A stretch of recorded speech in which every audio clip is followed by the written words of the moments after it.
Magandang gabi, Oriental Mindoro. Mula sa Bulwagang Pambalita ng Tamaraw Vision Network, ako po si Morena Lim at ito ang TVNet Weekend Report, ika-31 sa buwan ng Enero, taong 2026. At sa ulo ng mga balita, SB Bansud, pinarangalan ang mga lokal na guro sa kanilang regular na session. PCG rumesponde sa insidente ng sunog na kinasangkutan ng motor yacht sa Batangas. At mga atleta ng lalawigan muling nagharap sa pagbubukas ng Palaro 2026.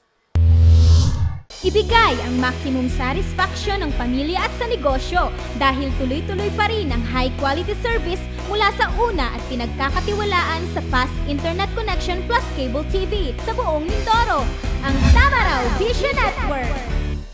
Serving to the max, sa TVNet kami. Una sa Mindoro, TVNet pa rin. For inquiries, magpunta na sa pinakamalapit na TVNet office sa inyong lugar.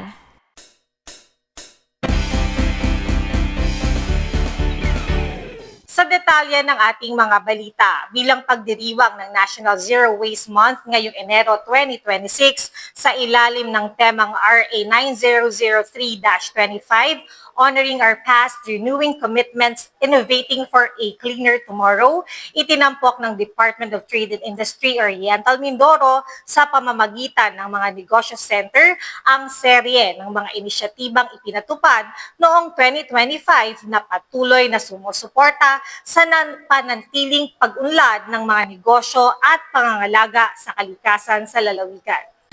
Bilang pagdiriwang ng National Zero Waste Month ngayong Enero 2026 sa ilalim ng temang RA 9003 at 25, Honoring Our Past, Renewing Commitments, Innovating for a Cleaner Tomorrow, itinampok ng Department of Trade and Industry Oriental Mindoro sa pamamagitan ng mga negosyo center ang serye ng mga inisyatibang ipinatupad noong 2025 at patuloy na sumusuporta sa pananatiling pag-unlad ng mga negosyo at pangangalaga sa kalikasan sa lalawigan. Alinsunod sa layunin ng Ecological Solid Waste Management Act, isinama ng DTI Oriental Mindoro ang solid waste management, pagsunod sa mga batas pangkalikasan at mga prinsipyo ng circular economy sa mga programa nito para sa micro, small and medium enterprises. Aktibo rin ang tanggapan bilang kasapi ng Solid Waste Management Council sa antas ng lalawigan, lungsod at bayan, katuwang ang mga lokal ng pamahalaan at iba pang stakeholders sa pagpapatibay ng pagpapatupad ng mga patakaran.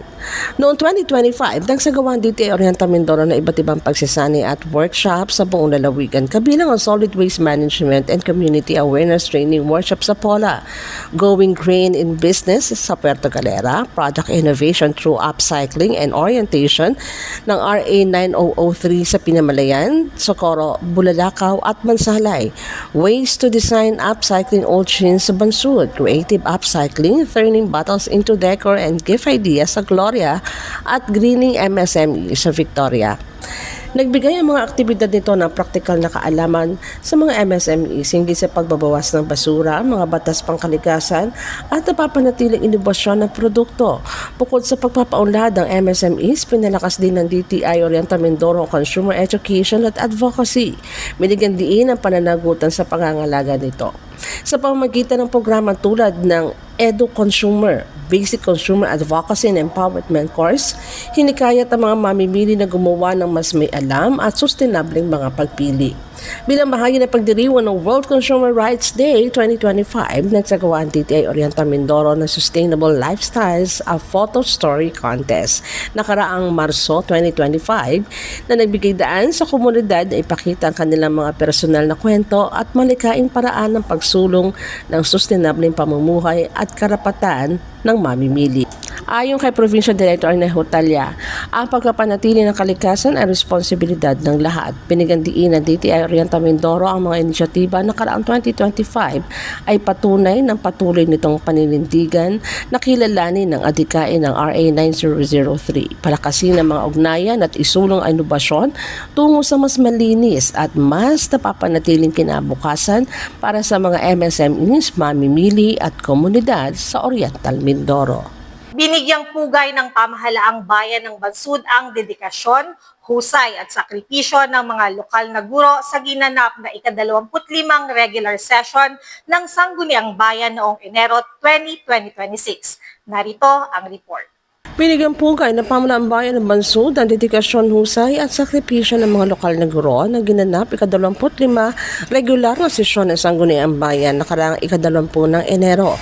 Sa pangunguna ni Vice Mayor Princess ACM Alma Mirano, katuwang ang mga miyembro ng Sangguniang Bayan, personal na pinagkaloob ang mga Certificate of Appreciation sa mga piling guro mula sa Department of Education Bansud District bilang pagkilala sa kanilang malansawang paglilingkod at mahalagang ambag sa paghubog ng kinabukasan ng kabataang Bansudenyo.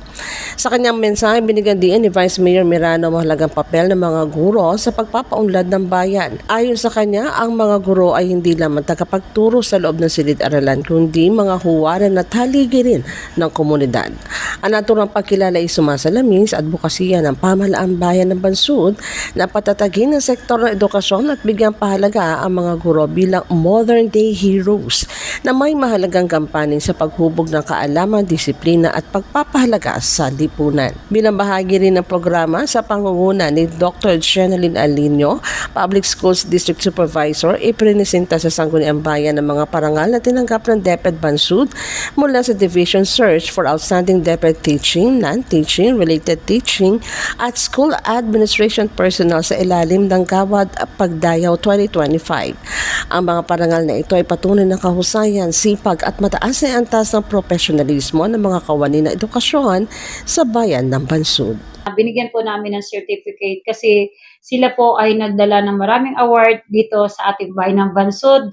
Yung Gawad Pandayaw 2025, sila po ay nahakot award po nila ng mga teacher sa pangunguna po ni Dr. Jeneline M. Alinio po. Kami po ay may sinusulong na resolution na para babigyan po ng incentive ang mga teachers at mga guro na nabigyan po ng mga awards po, na naghakot award para dito sa ating bayan ng Bansud. Samantala, bilang patunay ng patuloy na pagpapalakas ng ugnayan sa pagitan ng pamahalaang panlalawigan at ng sektor ng mga mamamayan, matagumpay na isinagawa ang pagkilala at awarding ceremony para sa mga civil society organizations mula sa Segunda Distrito noong ika-26 ng Enero 2026 sa Capital in the South sa pangunguna ng 12 Sangguniang Panlalawigan.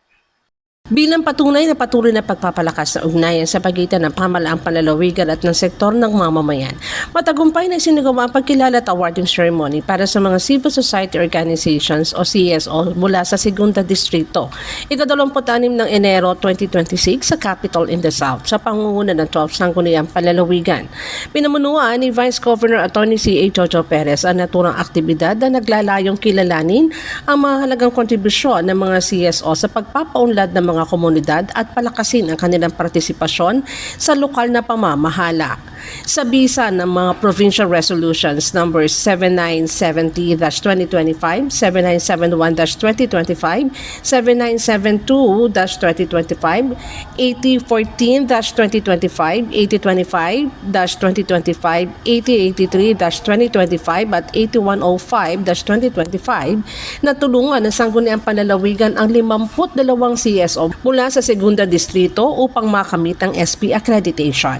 Ang naturang akreditasyon ay nagbibigay daan sa mga organisasyon na aktibong makilahok sa pagpaplano, implementasyon at monitoring ng mga programang panlalawigan. Sa kanyang mensahe, binigyan din ni Vice Governor Jojo Perez ang mahalagang papel ng mga CSO bilang katuwang ng pamahalaan sa pagsusulong ng transparency, participatory governance at inclusive development. Ayon sa kanya, ang lakas ng pamahalaan ay higit na napapalakas sa pamamagitan ng sama-samang pagkilos ng iba't ibang sektor ng lipunan. Ang pagkilalang ito ay hindi lamang seremonyal kundi isang konkretong hakbang tungo sa mas matibay na kolaborasyon sa pagitan ng pamahalaan at ng civil society, lalo na sa paghahatid ng mga serbisyong tumutugon sa tunay na pangangailangan ng mga mamamayan sa ikalawang distrito ng lalawigan. Samantalahin na ang pagkakataong makapagparehistro. Ito ang panawagan ni Calapan City Election Officer Attorney Siminigay Merindatu sa lahat na hindi pa nakakapagpatala para sa darating na barangay at SK elections ngayong taong 2026. Ayon sa opisyal, nananatiling bukas ang kanilang tanggapan at patuloy ang kanilang satellite registration. Samantalahin na ang pagkakataong makapagparehistro. Ito ang panawagan ni Calapan City Election Officer Attorney Suminigay Merindatu sa lahat ng hindi pa nakakapagpatala para sa darating na barangay at SK elections ngayong taong 2026. Mahigit sa 40 satellite voter registration activities na ang kanilang naisagawa at nakapagtala ng kabuang 1,885 na aplikasyon mula October 20 hanggang December 30, 2025. Tuloy-tuloy pa rin ang satellite registration sa mga barangay, paaralan at maging sa ilang public venues. Layo nilang abutin ng lahat ng mga botante at maibigay ang mga mahalagang impormasyon sa kahalagahan ng halalan at ang karapatan sa pagboto. Itinakda ang Barangay Sangguniang Kabataan election sa November 2, 2026 at sa May 18, 2026 naman ang huling araw ng pagpaparehistro. Kaya naman para sa mga edad na 15 to 17 years old na mag-18 na o bago ang November 2, 2026, maaaring makapagparehistro para sa Sangguniang Kabataan, habang ang may edad na 18 pataas ay pasok naman sa regular voter registration. Hinihimok ng COMELEC ang mga mamamayan, lalo na ang mga unang beses na boboto, na agad magparehistro upang makalahok sa darating na halalan. Ang bawat boto nila ay may kakayahang magpabago ng komunidad. Ang hakbang na ito ay bahagi ng patuloy ng kampanya ng ahensya upang masiguro ang mas malawak na partisipasyon ng mga mamamayan sa demokratikong proseso. Noong October 20, 2025 hanggang December 30, 2025 ay nagkaroon po kami ng registration para sa 2026 BSKE at nakakalap po kami ng 1,885 na applications. At after po niyan, hanggang May 18, 2026 ay magkakaroon pa rin po kami ng voter registration sa nasabing eleksyon. So, ang sinasabi po namin sa inyo, habang maaga pa, or habang kami po ay pumupunta sa inyong mga sinasabi ko sa doorsteps ng inyong mga bahay, ay i-grab nyo na po ang opportunity. Kami po ang lumalapit sa inyo para po mapilitan na po kayong magparehistro. Huwag nyo na pong hintayin on the last day, on May 18, 2026, na sobrang daming tao para kayo ay magparehistro.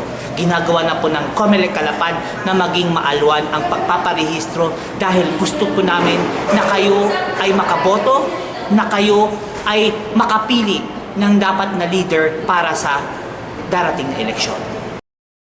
Magbabalik po ang TVNet Newsline makalipas ang ilang paalala. Bakit ka kasi kumabit? Alam mong di tama yan, di ba? Huwag ka nang gumamit ng pag-aari ng iba. Nakakaperwisyo ka sa mga legal na cable. Lumalabo ang signal nila. Mahiya ka naman, hoy. Illegal na cable mo, putulin na. Ano, gusto mo bang umabot pa sa kulungan? Umiwas ka na sa gulo tsaka skandalo. Huwag maging kabit. Magpakabit ng tama ngayon. Supported by PCTV. Good news po para sa lahat ng subscribers ng Cable TV at Cable Internet.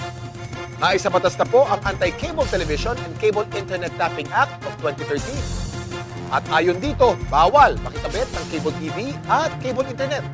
Ang parusa sa sino mang lumabag sa batas na ito ay pagkakakulong at pagbabayad ng malaking multa. Bayad ka na nga, kulong ka pa. Kim Atienza po, nagsasabing pagdating sa batas, hindi weather-weather lang.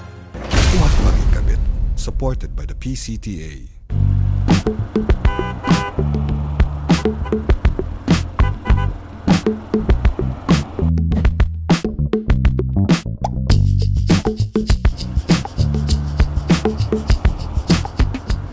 Ibigay ang maximum satisfaction ng pamilya at sa negosyo dahil tuloy-tuloy pa rin ang high-quality service mula sa una at pinagkakatiwalaan sa fast internet connection plus cable TV sa buong Mindoro, ang Tamaraw Vision Network. Serving to the max, sa TVNet kami.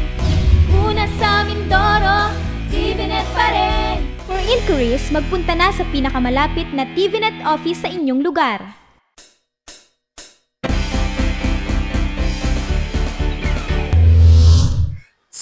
pagpapatuloy ng ating mga balita, agad na rumisponde ang Philippine Coast Guard District Southern Tagalog sa isang insidente ng sunog na kinasangkutan ng motor yacht na MY Elusive habang ito ay naglalayag sa karagatan sakop ng Tingloy, Batangas nitong Enero 27, 2026. Ang karagdagang detalye sa ulat na ito. Agad na rumisponde ang Philippine Coast Guard District Southern Tagalog sa isang insidente ng sunog na kinasangkutan ng motor yacht na MY Elusive habang ito ay naglalayag sa karagatang sakop ng Tingloy, Batangas. Ika-27 ng Enero. Bandang alas 7:35 ng umaga nakatangkap ng ulat ang CGD-STL mula sa mga tauhan ng Coast Guard Sea Marshal Unit Southern Tagalog na sakay ng isang dumaraang pampasaherong barko matapos nilang mamataan ang usok at apoy na nagmumula sa naturang motor yacht. Kaagad namang ipinatupad ng CGD-STL ang mga kinakailangang emergency response procedures matapos matanggap ang ulat. Batay sa paunang impormasyon, ang MY Elusive kasama ang convoy vessel nitong MY Neptimus 3 ay umalis mula sa Puerto Galera patungong Punta Fuego, Nasugbu, Batangas upang lumahok sa isang yacht sailing event. Habang nasa biyahe, sumiklab ang sunog sa loob ng MY Elusive na pinaniniwalaang nagmula sa engine room dahil sa posibleng electrical failure na patuloy pang iniimbestigahan. Ang 7 Pilipinong crew ng MY Elusive ay ligtas na lumikas mula sa barko at inilikas sa tulong ng MY Neptimus 3. Ang nasabing sasakyang dagat ay hinila patungo sa baybayin at napag-alamang hindi nagdulot ng panganib sa nabigasyon. Ang mga nailigtas na crew ay dinala sa Batangas Port para sa medical assessment at ayon sa ulat, wala namang naitalang nasugatan. Patuloy na minomonitor ng CGD-STL ang sitwasyon upang matiyak ang kaligtasan sa karagatan at upang maagapan ang anumang posibleng pinsala sa kapaligiran. Samantala, formal nang nagsimula ang Palaro Oriental Mindoro 2026 noong ika-27 ng Enero, hudyat ng opisyal na pagbubukas ng taunang paligsahang pampalakasan ng mga mag-aaral mula sa iba't ibang distrito ng lalawigan. Layunin ng palaro na hubugin ang disiplina, kakayahan at diwa ng pagkakaisa ng kabataang Mindoreño sa pamamagitan ng sports. Formal na nagsimula ang palarong Oriental Mindoro 2026, ika-27 ng Enero. Hudyat ng opisyal na pagbubukas ng taon na paligsahang pampalakasan ng mga mag-aaral mula sa iba't ibang distrito ng lalawigan. Layunin ng palaro na hubugin ang disiplina, kakayahan at diwa ng pagkakaisa ng kabataang Mindoreño sa pamamagitan ng sports. Ganap na ikapitolo ng opisyal itong binuksan sa pamamagitan ng isang makulay at makabuluhang seremonya na pinangunahan ni Deputy Oriental Mindoro Schools Division Superintendent Dr. Maria Luisa Servando. Sa kanyang mensahe, binigyan din niya kahalagahan ng palaro bilang daan ng paglinang ng kahusayan, sportsmanship at paghahanda ng mga atleta para sa mas mataas na antas ng kompetisyon gaya ng palarong pambansa. Tampok sa programa ang Lighting of the Urn of Friendship na pinangunahan ni Ariel Galindez 2025 palarong pambansa athlete at ika-4 na pwesto sa athletics long jump na sumisimbolo sa pagkakaisa at pagkakaibigan ng mga kalahok mula sa iba't ibang panig ng lalawigan. Buong suporta naman sa atleta Mindoreño ay ipinahayag ni Governor Bons Dolor, ganun rin si Vice Governor Attorney Jojo C.A. Perez, kasama ilang board members ng sangguniang panlalawigan. Hindi man ho, manalo man kayo, mag-gold medalist man kayo o hindi, pero para sa amin, kayo ay panalo na. Dahil ranas ko yan, ramdam ko yung pawis na inyong binigay, yung pagsasanay, pagtsatsaga at disiplinang ginawa nyo para paghandaan ang palarong ito ay sumisimbolo na ng disiplina at tagumpay para sa inyong lahat. Kaya sa inyo, congratulations na ngayon pa lang. DepEd family, keep it up. Kakampi nyo ang pamahalaang panlalawigan. Kakampi nyo si Governor Bons Dolor, kakampi nyo si Vice Governor Jojo Perez, kakampi nyo ang sangguniang panlalawigan. From now on, start the discipline within yourself. Disiplina sa katawan, disiplina sa pag-iisip, disiplina sa attitude, disiplina sa behavior, at higit sa lahat, disiplina sa karakter. To DepEd Oriental Mindoro, Superintendent Malu Servando, to Ma'am Chad, to Ma'am Heidi, to Sir Felix and Sir Eddie at sa lahat ng taga-DepEd. Maraming salamat po sa pag-aalaga sa mga bata. Panatilihin natin na ang mga batang Mindoreño ay makarating sa kanilang pangarap.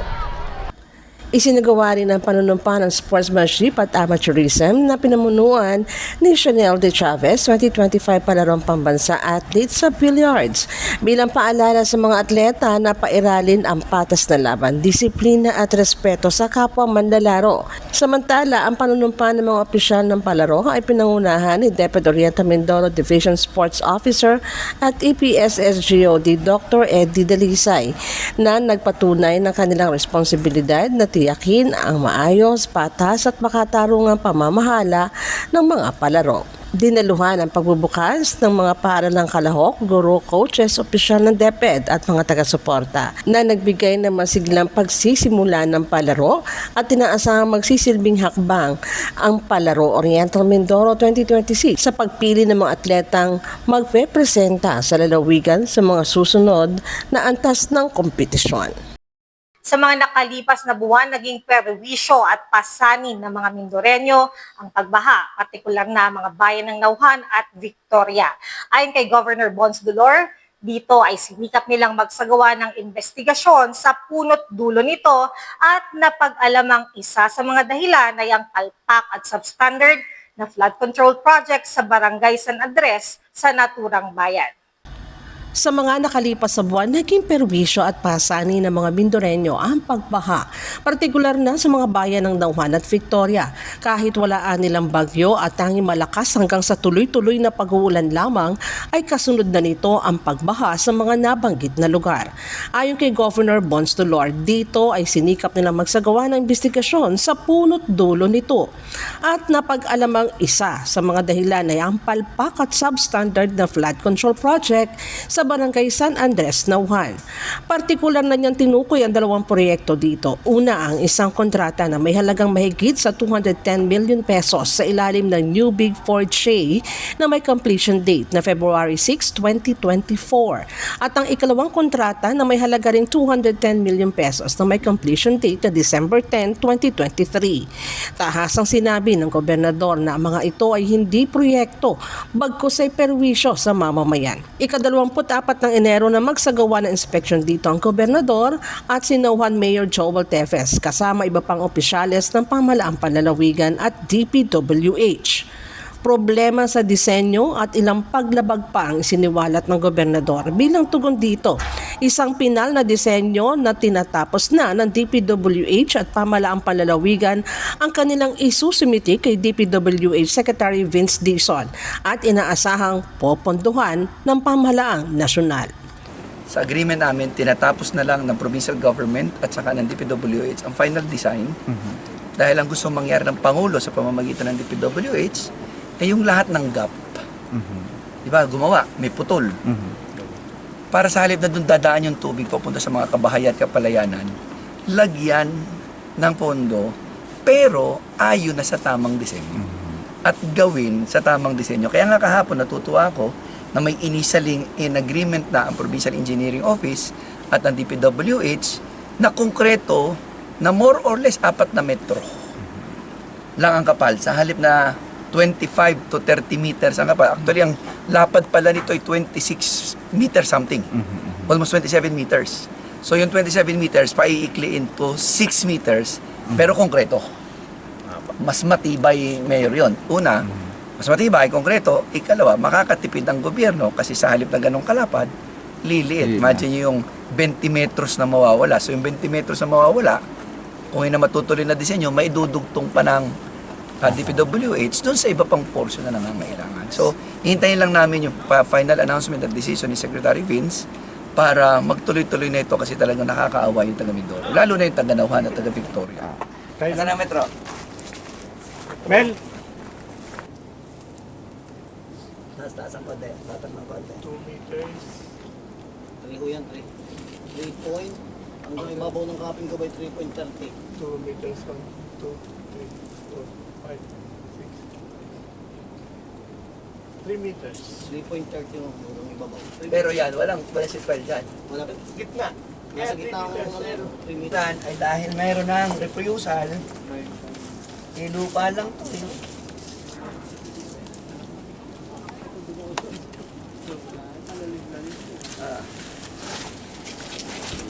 Kung may naniniwala na yung supplier ng seat file 12 ang pinadala. Pero bakit ang inilagay lang ay 3? Pag tinignan nyo, pantay-pantay, consistent po. Ngayon, baka sakaling ito lang yung 3. Kaya nagpahukay din ako din sa kabila. Tinignan natin yung kabila. Iba pang mga balita sa amin pong pagbabalik.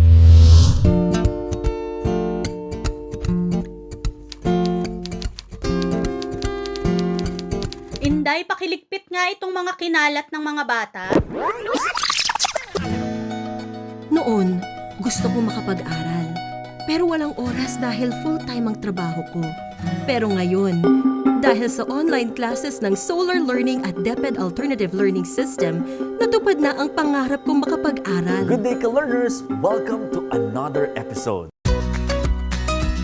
Hindi ko na kailangan pumasok sa eskwelahan. Nakakapag-aral ako sa oras na gusto ko. Anytime!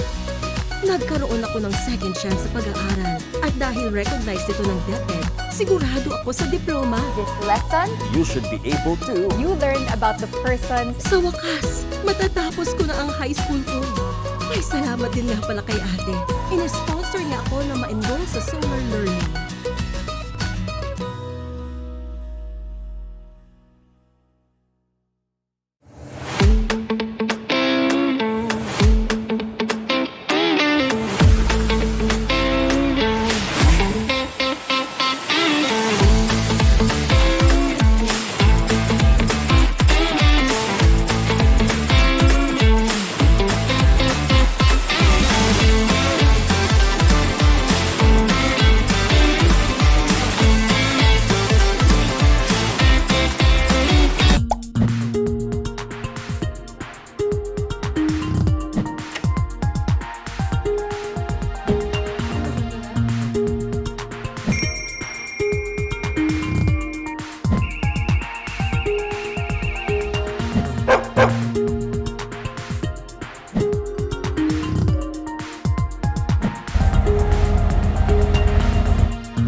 Ibigay ang maximum satisfaction ng pamilya at sa negosyo dahil tuloy-tuloy pa rin ang high-quality service mula sa una at pinagkakatiwalaan sa fast internet connection plus cable TV sa buong Mindoro, ang Tamaraw Vision Network.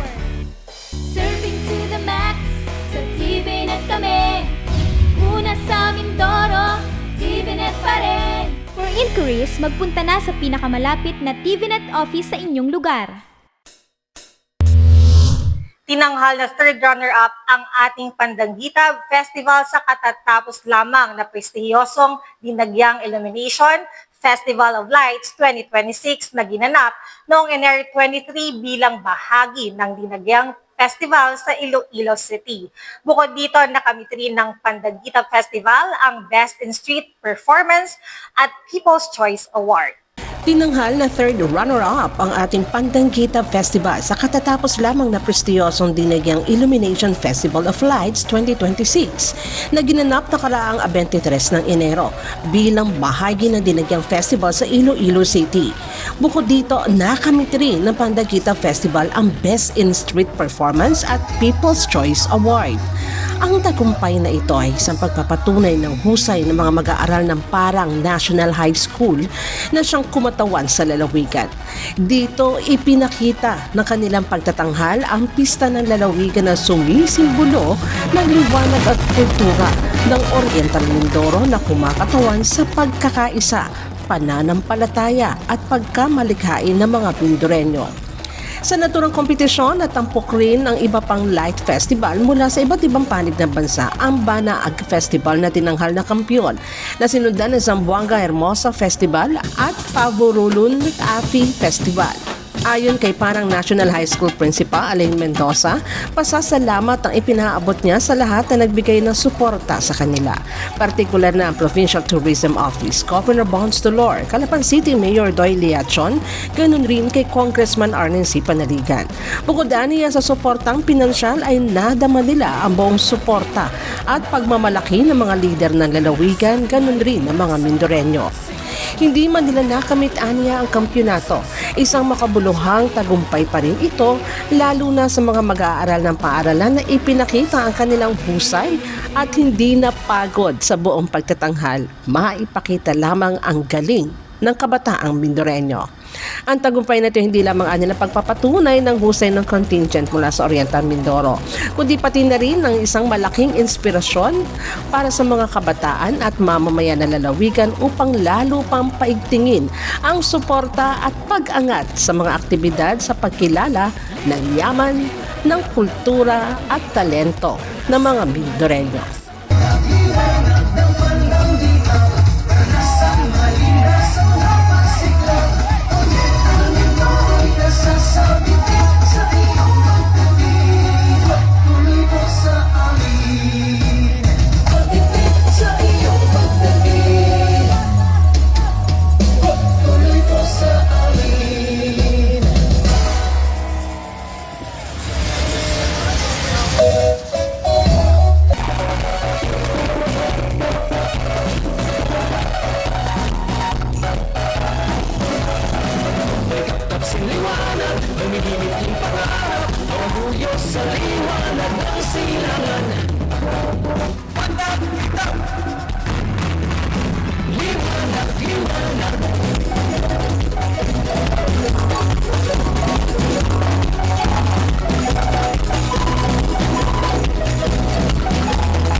Sa naganap na aksidente ng banggaan ng tricycle at bus sa lungsod, nag-utos ang Land Transportation Office na maglabas ng show cause order sa kumpanya at driver ng bus at kailangan nilang magsumite ng sworn comment or explanation sa opisina ng Traffic Adjudication Service. Ganun rin, suspendido ng 70 araw rin ang lisensya ng driver habang isinasagawa ang investigasyon.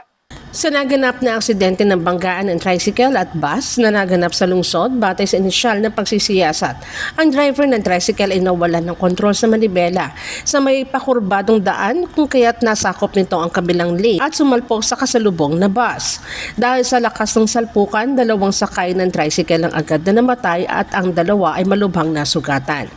Dahil sa pangyayari, ang Land Transportation Office sa pamumuno ni LTO Chief Assistant Secretary Marcos Lacanilao ay nag-utos na maglabas ng show cause order sa kumpanya at driver ng bus at kailangan nila magsumite ng sworn comment o paliwanag sa tanggapan ng Traffic Adjudication Service na itinakda sa araw ng January 27, 2026 upang ihain ang kanilang sinumpaang salaysay kung bakit hindi dapat panagutin ang driver ng bus ng kasong reckless driving at improper person to operate a motor vehicle. Ayon sa SCO, ang nasabing bus ay ilalagay sa alarm status at ang lisensya ng driver nito ay suspindido ng 70 araw habang isinasagawa ang investigasyon. Mahigpit na paalala ni ASEC Lacanilao, ang bawat buhay na nawawala dahil sa mga insidente sa kalsada ay isa ring malaking pagkawala para sa mga pamilya at komunidad. Ang kaligtasan ng daan ay hindi dapat kailanman baliwalain. Ito ay isang responsibilidad na dapat hawakan ng bawat isa mula sa mga driver hanggang sa may-ari ng sasakyan. Hinihiling niya na ang lahat ay mag-ingat at sumunod sa mga batas trapiko upang maiwasan ang mga ganitong trahedya. Matagumpay na naisagawa ang pamamahagi ng Early Childhood Care and Development Program materials kasabay ng paggawad ng accreditation certificates para sa mga masisipag at dedikadong child development workers ng lungsod. Ang naturang aktibidad ay bahagi ng patuloy na pagsisikap ng pamahalang panlungsod na mapabuti ang kalidad ng serbisyong pang-edukasyon at pagkalinga para sa mga batang nasa murang edad. Matagumpay na naisagawa ang pamamahagi ng Early Childhood Care and Development o ECCD program materials kasabay na paggawad ng accreditation certificates para sa mga masisipag at dedikadong child development workers ng lungsod. Ang naturang aktibidad ay bahagi ng patuloy na pagsisikap ng pamahalang lungsod na mapabuti ang kalidad ng serbisyong pang-edukasyon at pagkalinga para sa mga batang nasa murang edad. Pinangunahan ang mahalagang programa ni City Mayor Doy Leacho at katuwang sina Vice Mayor Bim Ignacio at mga miyembro ng Sangguniang Panlungsod na nagpahayag ng buong pagsuporta sa mga inisyatibong nakatuon sa kapakanan at maayos na pag-unlad ng mga kabataan. Binigyan diin ng mga lokal na opisyal ang mahalagang papel ng ECCD sa pagbibigay ng matibay na pundasyon sa pisikal, emosyonal at intelektual na paglaki ng mga bata. Bukod sa mga CDWs, tumanggap din ng mga kinakailangang kagamitan ang mga barangay captains para sa kanilang child development centers bilang suporta sa patuloy na operasyon at pagpapahusay ng pasilidad sa bawat barangay. Layunin ng hakbang na ito na mas mapalapit ang serbisyong pangkabataan sa komunidad at masiguro na lahat ng batang Kalapeño ay may pantay na pagkakataon sa maayos na edukasyon at pangangalaga. Muling pinagtibay ng City Government ang buong suporta nito sa mga programang nagsusulong ng kapakanan ng kabataan. Kinikilala ang mahalagang kontribusyon ng CDWs bilang katuwang sa paghubog ng kinabukasan ng lungsod. Sa pagtatapos ng programa ay pinahayag ang taus-pusong pasasalamat at pagpupugay sa mga child development workers na patuloy na nagsisilbi ng may dedikasyon at malasakit.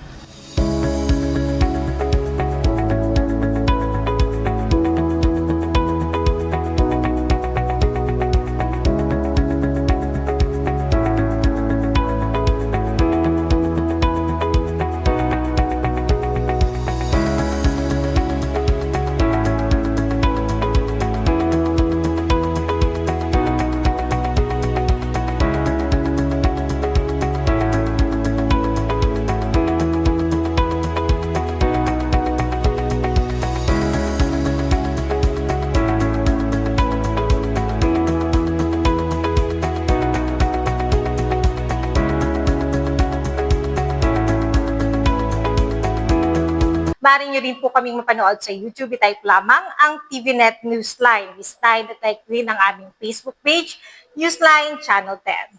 At yan po ang kabuuan ng mga balitang nakalap ng Newsline staff and crew sa mga nakalipas na araw. Para po sa inyong comments o suggestions, mga balita at informasyon na nais ninyong iparating sa aming programa, tumawag po lamang sa 043-288-4240. Ito po ang TVNet Newsline, katotohanan at serbisyo, hatid sa mga Mindoreño. Ako po si Morena Lim. Maraming salamat sa inyong pagsubaybay.